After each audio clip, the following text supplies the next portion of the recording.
এবার গিরিশ ঘোষ এসে ঠাকুরকে বলছেন, ঠাকুর আমি তোমাকে কোনোদিনও এইরকম ভাবে চাইনি, আজ তোমাকে দানির জীবন দিতে হবে। তুমি পারো ঠাকুর আমার দানিকে সুস্থ করে দিতে। সব ডাক্তার ওকে জবাব দিয়ে দিয়েছে, তুমিই একমাত্র ডাক্তার, তুমিই একমাত্র বৈদ্য, তুমিই একমাত্র আমার জীবন ত্রাণকর্তা, যে তুমি দানির জীবন ফেরত দিতে পারো ঠাকুর। ঠাকুরকে বলছেন, ঠাকুর একটু চরণামৃত করে দাও, এইটা খেয়ে আমার দানি সুস্থ হবে। এই লক্ষ লক্ষ গুরু ভাই, আজকে আমাদের গুরু ভাইয়ের মধ্যে গুরু ভাইয়ের প্রাণ নেই জানেন। সেদিন প্রণম্য সন্তোষ কদ্দা থেকে, কিরণ মুখোপাধ্যায় থেকে, বিভূতিভূষণ মিশ্র থেকে, কুমুদ বন্ধু বল থেকে তারা ওই মন্দিরে 24 ঘন্টা আমার জন্য নাম করছে।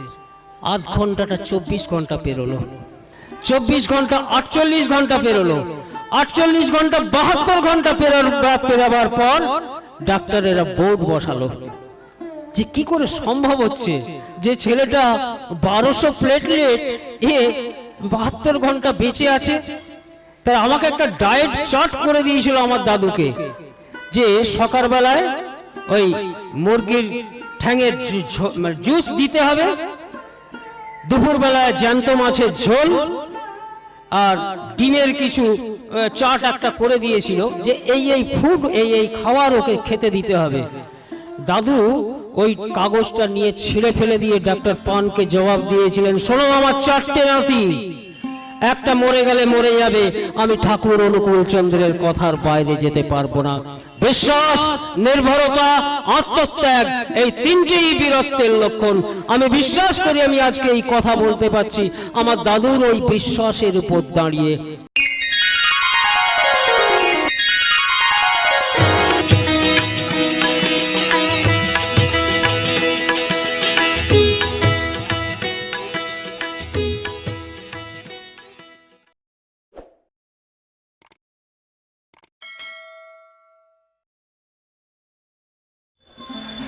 শরণাগত দীনার্ত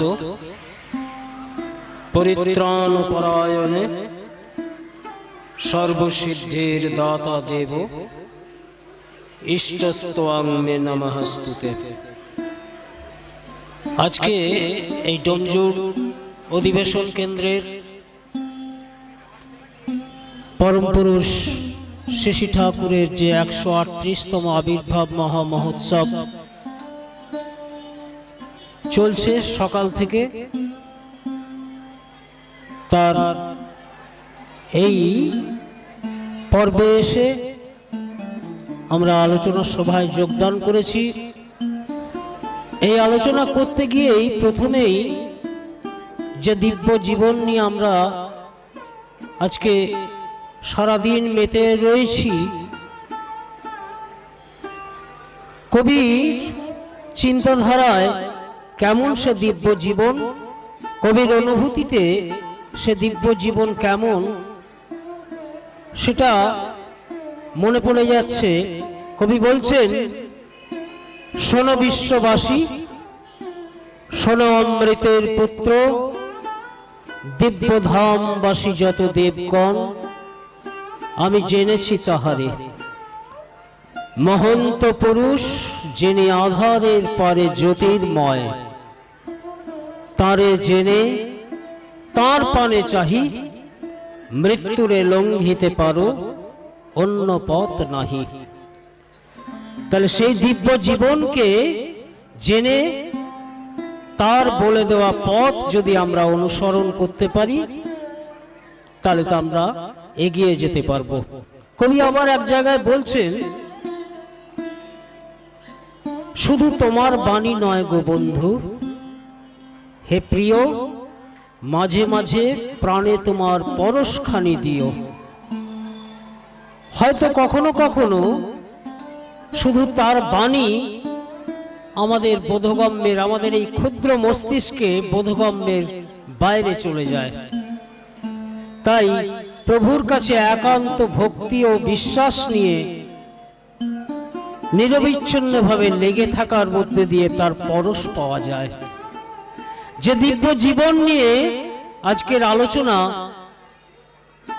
কেমন সে দিব্য জীবন ছিল, যদি আমরা শৈশব থেকে ঠাকুরকে দেখতে চাই, তার এক একখানা বাণীর সঙ্গে যদি কম্পেয়ার করতে চাই, মাতৃভক্তি অটুট যত সেই ছেলে হয় কৃতি তত। ঠাকুরের জীবন যদি আমরা খেয়াল করি, ঠাকুরের পূর্বতনী রূপ অবতার বরিষ্ঠ রামকৃষ্ণদেব, তিনি তার মায়ের প্রতি কেমন ভক্তি ছিল তার একটা ছোট্ট নিদর্শন আপনাদের কাছে তুলে ধরি। আপনারা সবাই দক্ষিণেশ্বরে ঠাকুরের মা এবং মা শারদামণি যে ঘরে থাকতেন, কুঠি বাড়ি যেটা, আপনারা অনেকেই দেখেছেন। ছোট্ট একটা ঘর, সে ঘরে দুজন শোয়ার মতন বর্তমান সময়ে কিন্তু সম্ভব নয়, সেই রকম একটা ঘরে দুজন অবস্থান করছেন। আর ঠাকুর রামকৃষ্ণদেব ঠিক তাদেরই উঠোনের ওপাশটায় একটা ঘরে থাকতেন, কিন্তু মায়ের খোঁজ খবর তিনি সব সময় রাখতেন। আর প্রতিদিন দুপুরবেলায় এবং রাত্রিবেলায় মাকে নিজের হাতে না খাওয়ালে যেন তিনি শান্তি পেতেন না, আর মাও ছেলের হাতে ছাড়া খেতে চাইতেন না। এবারে মায়ের কি সুন্দর দেখুন, ওই দক্ষিণেশ্বরের অপোজিট সাইডে লিলুয়ায় চটকলে প্রতিদিন সাইরেন বাজত। তেমন মা না হলে তেমন তো ছেলে হয় না। ওই সাইরেনটাকে মা বলতেন কি বৈকুণ্ঠের শাঁখ বাজছে। ওই দুপুরবেলায় যে ফ্যাক্টরিতে সবার ছুটির জন্য টিফিন টাইমের জন্য সাইরেন বাজতো, ওই সাইরেনকে মা বলতেন বৈকুণ্ঠের শাঁখ বেজেছে, এখন খাওয়ার সময় হয়েছে। বৈকুণ্ঠের শাঁখ রবিবার দিন তো বাজতো না, রবিবার দিন ছুটি, তা সেদিন শাঁখ না বাজলে মাকে খাওয়ানো কিন্তু ঠাকুরের পক্ষে খুব কষ্ট হয়ে যেত। কত ভুলিয়ে ভালিয়ে, কত অনুরোধ করে, আদর সোহাগ করে তবে কিন্তু মায়ের যত্ন নিত। পুরুষোত্তম বলে কিন্তু এই জায়গায় মাতৃ ভক্তিতে তার কার্পণ্য নেই। পুরুষোত্তমই আচরণ করে দেখাচ্ছেন, দেখুন কিরকম। তা এইরকম করে দিন চলে যাচ্ছে। যেদিন মা চলে যাবেন তার আগের দিন রাত্রিবেলায় ঠাকুর রামকৃষ্ণদেব কি করছেন, ওই রাত্রিবেলায় গিয়ে মাকে খাওয়াতে গেছেন। গভীর রাত হয়ে গেছে, মায়ের সঙ্গে তার শেষ যে সাক্ষাৎ, তিনি অন্তর্যামী ভগবান, তিনি জানেন যে আগামীকাল কি হতে যাচ্ছে। আমরা যখন আসছি ঠিক শ্রদ্ধেয় অমলেন্দুদার সঙ্গে সত্যানুসরণের একটা লাইন নিয়ে আলোচনা হচ্ছিল, জানেন সত্যানুসরণে আছে, দেখতে পাচ্ছ না, জানতে পাচ্ছ না, তাই অদৃষ্ট। তোমার দর্শনের জ্ঞানের পাল্লা যতটুকু, অদৃষ্ট ঠিক তারই আগে। আগামী কাল কি হবে এটা আমি জানি না, যিনি জানেন তিনি কিন্তু ভূত বর্তমান ভবিষ্যৎ সবটা তার দৃষ্টিগোচর। তাই মায়ের আগামীকাল কি হবে মা জানেন না, অন্তর্যামী ভগবান কিন্তু জানেন। এবারে বহু রাত হয়ে যাচ্ছে, হৃদয় পরের দিন ঠাকুর রামকৃষ্ণ দেবের ভাগ্নে হৃদয় পরের দিন দেশ বাড়ি ফিরে যাবে। তা হৃদয় বারবার গিয়ে মামাকে বলছে, মামা অনেক রাত হয়ে গেল তো, ভোরবেলা উঠতে হবে, কালকে ঘর যাব। তো ঠাকুর বলছেন, যা না যা, মায়ের সঙ্গে একটু কথা বলে যাচ্ছি, একটু পরেই যাচ্ছি। আবার প্রায় ঘন্টা খানেক পেরিয়ে গেছে, আবার হৃদয় এসে কড়া নাড়ছে, বলছে যে মামা এত রাত হয়ে যাচ্ছে, তুমি কি যাবে না? মা ঠাকুরানীকে ঘুমোতে দাও একটু।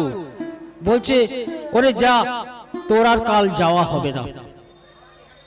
হৃদয়কে বলছেন রামকৃষ্ণদেব যে তোর আর কালকে যাওয়া হবে না। এ কি অলক্ষণে কথা বলো মামা, কালকে যেতে হবে, আমার সব গোছানো গুছিনি হয়ে গেছে। ঠাকুর তো বলে দিলেন, ব্রহ্মবাক্য একদম সত্য। ঠাকুরের মুখ দিয়ে যখন বেরিয়ে গেছে কাল আর তোর যাওয়া হবে না, তার হৃদয় চলে গেছে। ঠাকুর এবার কেমন ভাবে আসছেন দেখুন, তিনি সবটা জানেন বলে আসছেন। মাকে দরজা লাগিয়ে দিল, দরজা লাগিয়ে দিয়ে ওই দরজায় প্রণাম করে ঠাকুর শেষবারের মতন চলে আসছেন। পরের দিন সকালবেলায় দক্ষিণেশ্বরের সব দরজা খুলে গেল, খুলল না শুধু ওই মায়ের ঘর। ঠাকুর যখন দরজা খোলেনি শুনলেন, একটু ডগরে কেঁদে উঠলেন। গিয়ে সবাই খবর দিল মা মারা গেছে। এবার ঠাকুর, আপনারা সবাই জানেন, সন্ন্যাস ছিলেন। তো কেমন সন্ন্যাস? চৈতন্য মহাপ্রভু যখন সন্ন্যাস নিয়ে চলে যাচ্ছেন, এবারে সচিমাতা আটকেছেন পথ, যে বলছেন কি, যে বাবা তোর দাদা তো সন্ন্যাস নিয়ে চলে গেল, তোকে আর যেতে দেব না, তোর দাদা আর ফিরে আসেনি,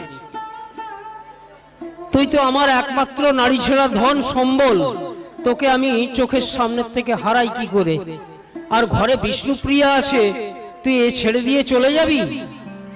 এবারে নিমাই বলছেন, মা তুমি আমাকে একটা জীবনের জন্য আটকে রাখতে চাইছো? আমি কথা দিচ্ছি, এই রূপে আছে আরো 2 অবতার, কীর্তন আনন্দ রূপ হইবে আমার। যেই বলেছে, সচিমাতা বলছে, আমি আপনি যেটা পারবো না, আমি আমার মাকে যেটা বলতে পারবো না, যে আরো 2 বার কি 3 বার কি আরো 1 বার আমি তোমার গর্ভে আসবো। পুরুষোত্তম তিনি ভূত এবং বর্তমান ভবিষ্যৎ সবটা দেখতে পান বলে বলছেন, এই রূপে আছে আরো 2 অবতার, কীর্তন আনন্দ রূপ হইবে আমার। যেই বলেছে, সচিমাতা পথ ছেড়ে দিয়েছে, বলছে না আর আটকাবো না। এই গ্যারেন্টি আমাকে যখন দিলি বাবা, যে আরো 2টো অবতারে তুই আসবি আমার কোলে, তা ছেড়ে দিয়েছেন। এবারে মহাপ্রভু চলে যাচ্ছেন গৌড়প্রদেশ সন্ন্যাস নিয়ে। যেতে যেতে হঠাৎ মনে পড়েছে তার মায়ের কথা, মাতৃভক্তির নিদর্শন কেমন।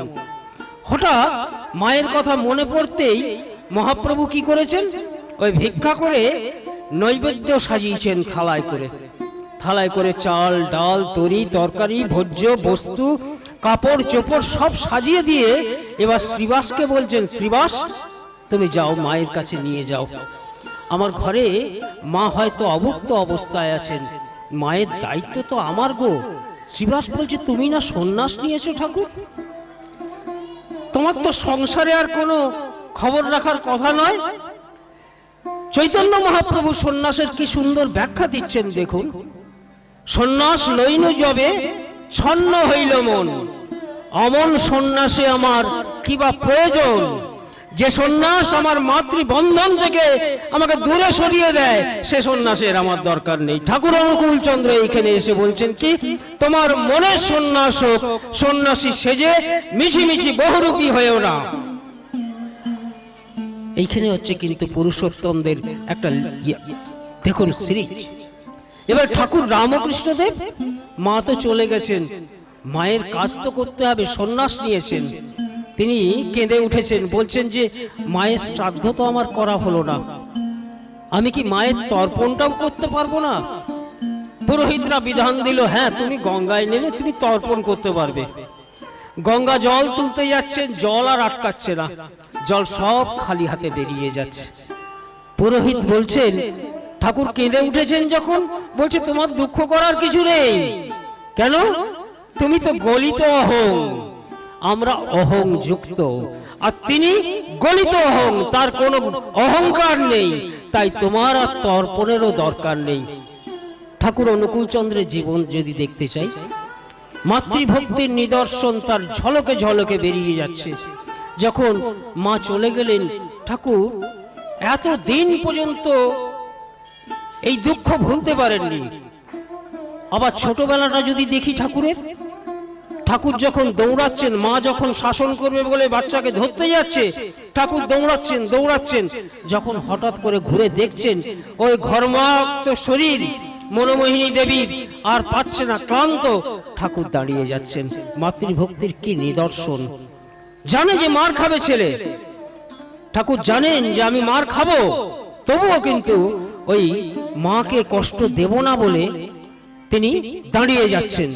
ঠাকুরের প্রত্যেকটা দিব্য জীবনের যদি ঘটনা আমরা খেয়াল করি, তিনি কিন্তু এই আস্তে আস্তেই আবার কথা হচ্ছিল যে দিব্য জীবন কেমন, তিনি যা আচরণ করেন মুক্তাগাছার জমিদারের কথা বলছিলেন শ্রদ্ধেয় অমলেন্দুদা। তা আমরা আমাদের অদৃষ্টে যা আছে তা দেখতে পাই না, জানবার চেষ্টাও করি না। ওইখানে কিন্তু খুব সুন্দর একটা কথা বলছে যে এর নিরাকরণ কি, এই অদৃষ্ট থেকে বাঁচবার উপায় কোথায়?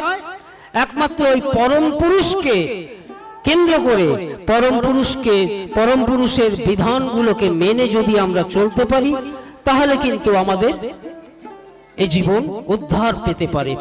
আর এটা চলতে গেলে সব থেকে আগে দরকার কিন্তু ওই পরম পুরুষের প্রতি বিশ্বাস। কেন? ঠাকুর বলছেন বিশ্বাস না হলে নিষ্ঠা আসে না, আর নিষ্ঠা ছাড়া ভক্তি আসতেই পারে না। বিশ্বাসের ঘটনা যদি আমরা বলতে যাই, তাহলে আমরা যদি একটু ঘুরে তাকাই, আবার ঠিক সেই দক্ষিণেশ্বরে রামকৃষ্ণ দেবের কাছে যখন গিরিশের কথা যদি আমরা ভাবি, গিরিশের এত বিশ্বাস। শুধু গিরিশের কেন বলি, আমরা কয়েকদিন আগে পার করে এসেছি কল্পতরু উৎসব, ঠিক তারই আগে আমরা পার করে এসেছি প্রভু যীশু খ্রিস্টের আবির্ভাব দিবস। আবির্ভাব দিবসে এই যীশু খ্রিস্টের জীবনটা যদি আমরা একটু অ্যানালাইসিস করি, যীশু খ্রিস্টের 12 জন ভক্ত ছিল। 12 জন ভক্তের মধ্যে কেউ কিন্তু যিশুকে শেষ টাইমটায় বিশ্বাস করে পাশে দাঁড়ালো না। দাঁড়ালেন একমাত্র কলঙ্কিতা মেরি ম্যাগডালেন। তিনি তাকে সমাজে বেশ্যা রূপে পরিচিতি, কিন্তু বিশ্বাসটা কোন জায়গায় ম্যাগডালেনের? যখন সবাই যিশুকে ধরিয়ে দিচ্ছে, যিশুকে যখন ক্রুসিফাইড করা হচ্ছে, তখন ম্যাগডালেন হাজে সাহস করে দরজায় দরজায় ঘুরে বেড়াচ্ছে। সবাই কিন্তু তাকে দুর্নাম দিচ্ছে, কিন্তু ম্যাগডালেন ওই জায়গা থেকে কিন্তু সরেনি। ম্যাগডালেন যার জন্য কিন্তু যীশু খ্রিস্টের জীবনে মায়ের মতন একটা জায়গা তৈরি করে নিয়েছে। আর ঠাকুর অনুকূল চন্দ্রের কাছে যখন হাউজার ম্যান্দার মা জিজ্ঞেস করছেন পল সেন্টের কথা, তখন বলছেন যে ওর বিশ্বাস সরে গেলেও পরে ভুল ভেঙেছিল। তাই কিন্তু ভুল ভাঙার জন্য অনুতাপ তুষানল, তাতে উভয়েরই মঙ্গল। এই যে অনুতাপের দ্বারা সে তার জীবনকে পরবর্তীতে ধৌত করতে পেরেছিল, যার জন্য কিন্তু দেখুন আজকে যীশু খ্রিস্টের সঙ্গে ওই সেন্ট পলের নামে বেশ কিছু চার্চ হয়ে রয়েছে, তবুও এখনো দেখা যায়। আর মেরি ম্যাগডালেন ভক্ত হয়ে রয়ে গেলেন। আবার যদি আমরা গিরিশ ঘোষের কাছে কাহিনী দেখতে যাই, গিরিশ ঘোষের বিশ্বাসটা কোন জায়গায়? যখন স্টার থিয়েটারে অভিনয় হচ্ছে, গিরিশ ঘোষ অভিনয় করছে, এমন সময় তার কাছে খবর যাচ্ছে যে তার ছেলে মৃত্যুশয্যায়। এই খবর পেয়ে গিরিশ ঘোষ নাটকের মঞ্চ থেকে তাকে বারাঙ্গনারা তুলে দিচ্ছেন ঘোড়ার গাড়িতে। এবার ঘোড়ার গাড়িতে উঠতে উঠতে গিরিশ ঘোষ শুধু ঠাকুরের কথা চিন্তা করছেন, ঠাকুর অবতার বরিষ্ঠ রামকৃষ্ণ দেবের কথা চিন্তা করতে করতে এই ঘোড়ার গাড়িতে বসেই কোচোয়ানকে বলছেন, কোচোয়ান গাড়ি ঘোরাও, চলো দক্ষিণেশ্বর। তো কোচোয়ান বলছে, বাবু তোমার ছেলে না মৃত্যুশয্যায়, তুমি তো ডাক্তারের কাছে যাবে, তুমি তো ছেলেকে দেখতে যাবে। বলছে, হ্যাঁ রে, ডাক্তারের কাছেই যাব। যখন সব ডাক্তার ফেল হয়ে যায়, সব বৈদ্য ফেল হয়ে যায়, তখন একমাত্র ভববৈদ্যই আমার সম্বল। ভববৈদ্য কে গো? চালক অন্তর্যামী। যদি ঠিক ঠিক বিশ্বাস হয়, তাহলে তার কাছে সারেন্ডার করতে হয়। তাই এবারে গিরিশ ঘোষ চলেছে দক্ষিণেশ্বর। এবারে গিরিশ ঘোষের ওই আকুতি, ওই আকুলতা তেমনি ভগবানের আসনকে টলিয়ে দিয়েছে। দেখুন, আপনাদের জীবনেও কিন্তু কখনো কখনো এমন হয়েছে, যখন ছেলে মেয়ে কাউকে আর সুস্থ করতে পারছেন না, অনেকে গিয়ে দেখবেন ঠাকুরের কাছে পড়ে যান যে ঠাকুর তুমি বাঁচাও। তা গিরিশ ঘোষও তেমনি ঠাকুরের কাছে চলেছেন, ভববৈদ্যের কাছে। এবারে ঠাকুর ওই আকুলতায় ওই দক্ষিণেশ্বরের বারান্দায় একবার পূর্ব থেকে পশ্চিম আর পশ্চিম থেকে পূর্ব এই পাইচারি করছেন। কেন? ভক্ত আসছে, ভক্ত আসছে। যেমন করে আমাদের হেমকবি ঠাকুরের জীবনে, যখন হেমকবির পাড়া পড়শি আত্মীয় স্বজন সবাই তাকে ত্যায্য করে দিয়েছে, সবাই যখন তাকে ব্রাত্য করে দিয়েছে, ঠাকুর তখন তাকে আশ্রয় দিয়েছে। তাই কিন্তু হেমকবি একদিন অধ্যাপক পঞ্চানন সরকারকে বলেছিলেন, শোনো, তোমরা ঠাকুরের আশ্রয়ে থাকো, আমি ঠাকুরের আশ্রয় এবং প্রশ্রয় উভয়তেই থাকি। ঠাকুর তাকে শুধু আশ্রয় দেননি, প্রশ্রয়ও দিয়েছিলেন। আপনারা জানেন, ঠাকুর তাকে কখনো কখনো মদ এনে খাইয়ে তাকে মদ ছাড়িয়েছেন। তা গিরিশ ঘোষ চলেছে দক্ষিণেশ্বর, এবারে গিরিশ ঘোষ যখন ঢুকছে, ঠাকুর তখন বলছেন, কে গো, গিরিশ এলে নাকি? কি করে জানলেন ঠাকুর যে এত রাত্রে গিরিশ আসছে? চালক অন্তর্যামিত, তিনি তো সবটা জানেন, আর আমার আপনার কাছে সবটা অধরা রয়ে গেছে। ওই চালকের কাছে মানে নত হতে পারলে ওই অধরাটা আমাদের কাছে ধরা হিসাবে আসবে। এবার গিরিশ ঘোষ এসে ঠাকুরকে বলছেন, ঠাকুর, আমি তোমাকে কোনোদিনও এইরকম ভাবে চাইনি, আজ তোমাকে দানির জীবন দিতে হবে। তুমি পারো ঠাকুর আমার দানিকে সুস্থ করে দিতে। সব ডাক্তার ওকে জবাব দিয়ে দিয়েছে, তুমিই একমাত্র ডাক্তার, তুমিই একমাত্র বৈদ্য, তুমিই একমাত্র আমার জীবন ত্রাণকর্তা, যে তুমি দানির জীবন ফেরত দিতে পারো ঠাকুর। ঠাকুরকে বলছেন, ঠাকুর একটু চরণামৃত করে দাও, এইটা খেয়ে আমার দানি সুস্থ হবে। কত বিশ্বাস দেখুন, কোনো মেডিসিন চাইছেন না, কোনো কিছু চাইছেন না, বলছেন তোমার ওই চরণামৃত খেয়ে দানি সুস্থ হবে। কেমন জানেন, ঠাকুর বলছেন, তোমার নিজের উদাহরণে যদি কখনো কারুর মঙ্গল হয় তবে তা গোপন রেখো না। আমি আমার প্রচার করবার জন্য বলছি না, আমার জীবনে এরকম একটা ঘটনা ঘটেছিল। আমি যখন 6 বছর বয়স, 5-6 বছর বয়স, তখন খুব বেশি মানুষ ছিল না। আমার দাদু প্রথম থেকে প্রথম বাসিন্দা। তো ওই 6 বছর বয়সে যখন দাদুর সঙ্গে শুয়ে আছি, রাত্রিবেলায় যখন আমাকে বাথরুম করতে বের করেছে, হঠাৎ গায়ে টর্চ মেরে দেখছে সারা গা দিয়ে, হাত দিয়ে, চোখ দিয়ে, মুখ দিয়ে আমার রক্ত বেরোচ্ছে, অথচ কোথাও কাটেনি, কিন্তু সারা গা দিয়ে রক্ত বেরোচ্ছে। এই শ্রদ্ধেয় রাধা বল্লভদা তখন জামশেদপুরে কাজ করতেন, আমাদেরই সামনাসামনি তিনি থাকতেন।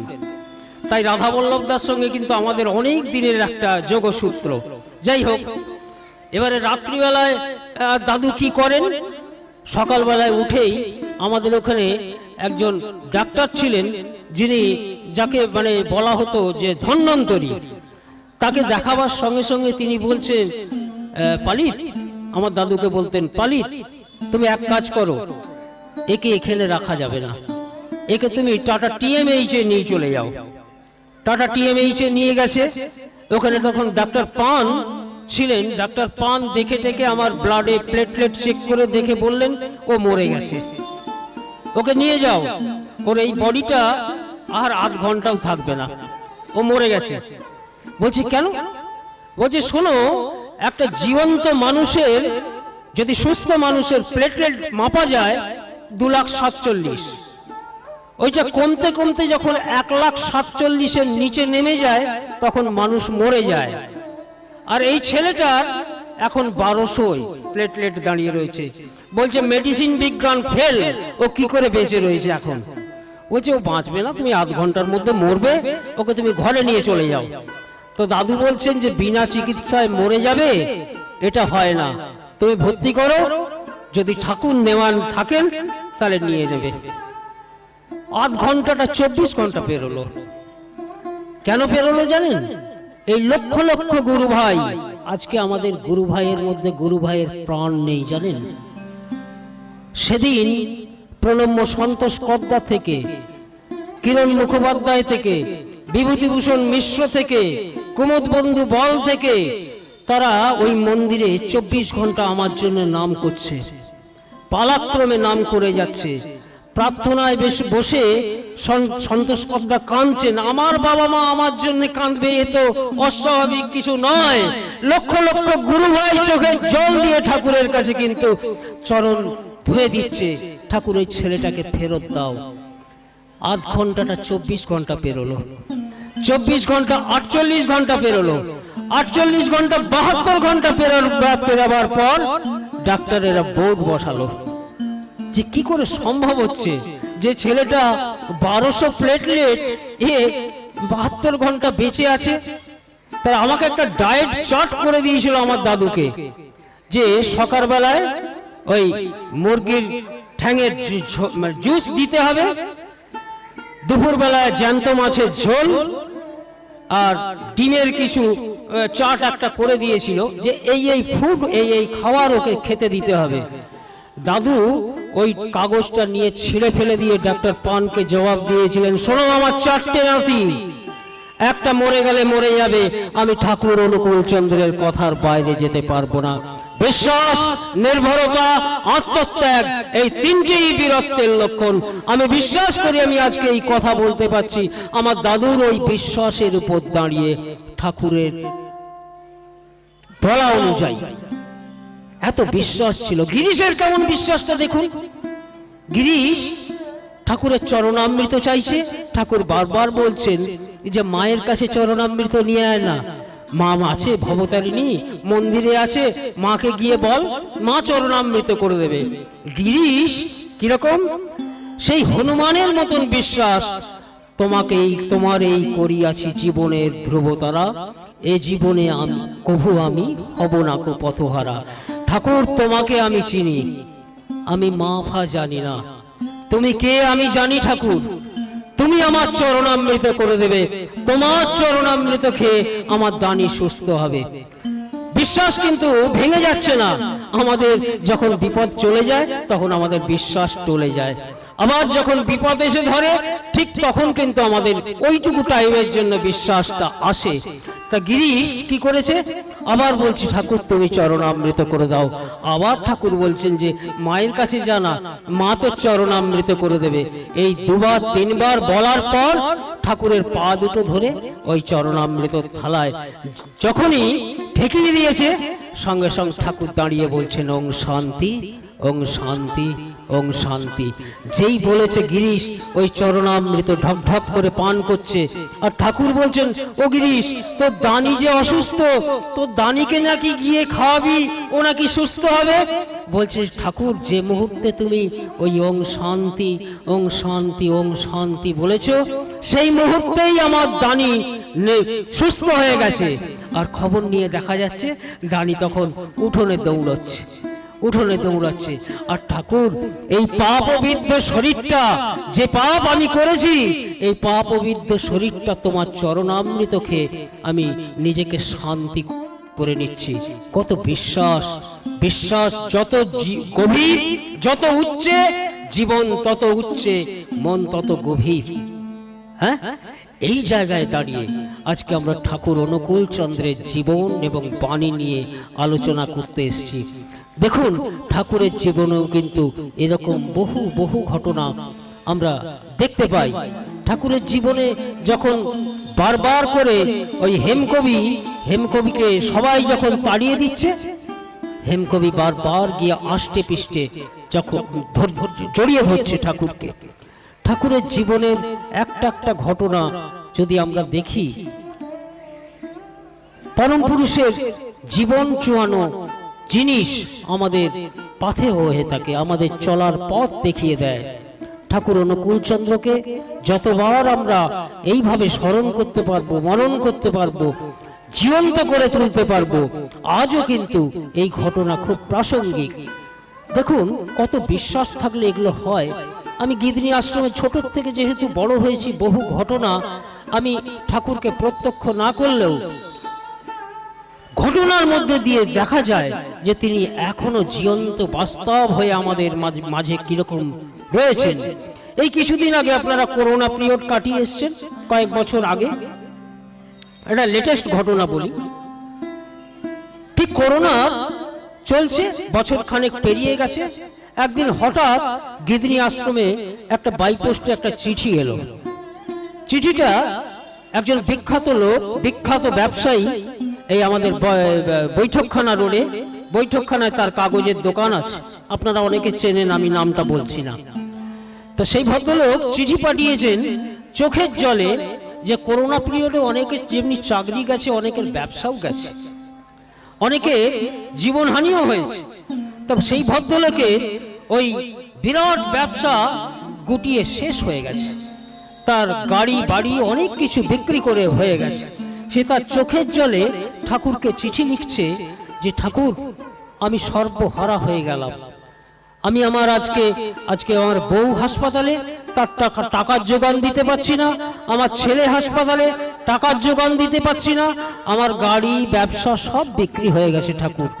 তার যে আকুতি ছিল সেই চিঠির মধ্যে দিয়ে, সেই চিঠি যখন আমার হাতে গিয়ে পৌঁছলো, আমি মন্দিরে গিয়ে ঠাকুরকে পড়ে শোনালাম। অবাক হয়ে যাবেন, ঠিক গত বছর আবার সেই ভদ্রলোকের আর একটা চিঠি গিয়ে পৌঁছেছে। আবার যখন এই চিঠিটা আমার হাতে পৌঁছে পড়লো, আমি ঠাকুরকে যখন পড়ছি, যেন মনে হচ্ছে ওই প্রতিকৃতির মধ্যে একটা হাসির ঝলক, বিদ্যুতের ঝলক বেরিয়ে আসছে। কি ওই লোকটি লিখছেন, তোমার দয়ায় আজ আমি কিন্তু আবার পরিপূর্ণ রূপ পেয়ে গেছি ঠাকুর। ঠিক হেনরি ফোর্ড যেমন করে লিখছেন, হেনরি ফোর্ড তার ডায়েরিতে লিখছেন, আপনারা জানেন ইস্কনের যে বর্তমান মন্দির হচ্ছে, ইস্কনের যে বর্তমান মন্দির হচ্ছে, তার ছেলে হেনরি ফোর্ডের ছেলে জর্জ ফোর্ড 1,500 কোটি টাকা দিয়ে ওই মন্দির করে দিচ্ছে। এই জর্জ ফোর্ডের বাবা হেনরি ফোর্ড কিন্তু ঠাকুর অনুকূল চন্দ্রের মন্ত্র শিষ্য ছিলেন। হেনরি ফোর্ড তার ডায়েরিতে লিখছেন, যদি ফোর্ড কোম্পানির মালিক, বিখ্যাত ফোর্ড গাড়ির যাদের, সেই কোম্পানির মালিক লিখছেন, আমার যদি জীবন্তরী কখনো তোমার উত্তাল সমুদ্রে ডুবে যায়, আমি যদি সর্বস্ব হারা হই, আমি যদি পথে আশ্রয়টুকু না পাই, তবু তুমি আমাকে চরণ ছাড়া করো না, চরণ ছাড়া করো না। কবি কি সুন্দর লিখছেন, চরণ ধরিতে দিও গো আমারে, নিও না নিও না নিও না সরায়ে।